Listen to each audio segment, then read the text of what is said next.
Sa gitna ng election gun ban, arestado ang isang lalaking nakitaan daw ng baril sa Caloocan. Napag-alamang government-issued ang nakumpiskang baril. Balitang hatid ni James Agustin.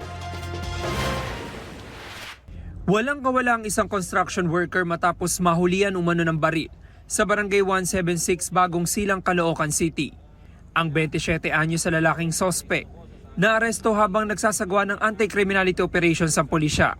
Habang ang kapulisan natin ay nagpapatrolya, no, may lumapit na concerned citizen, no, na may isang tao daw na lalaki na may hawak ng baril at mukhang may inaabangan at aligaga.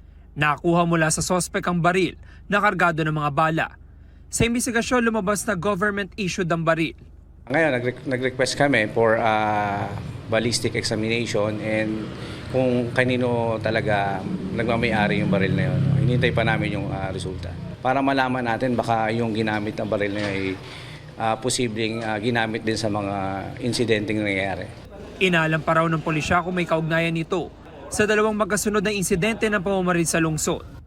Pasado alas 9 ng gabi nung linggo ng pagbabarili ng riding in tandem ang isang lalaki sa Barangay 187. Patay ang 43 anyos na biktima. Sa Barangay 178, pinagbabaril naman ang 33 anyos na lalaki sa kanyang inuupahang bahay mag-alas 2 sa madaling araw ng Lunes.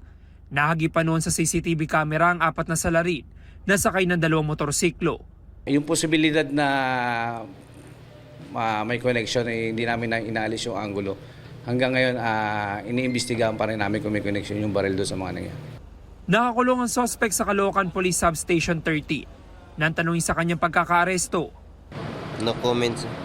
maharap ang suspect sa reklamong paglabag sa Comprehensive Firearms and Ammunition Regulation Act in relation to Omnibus Election Code.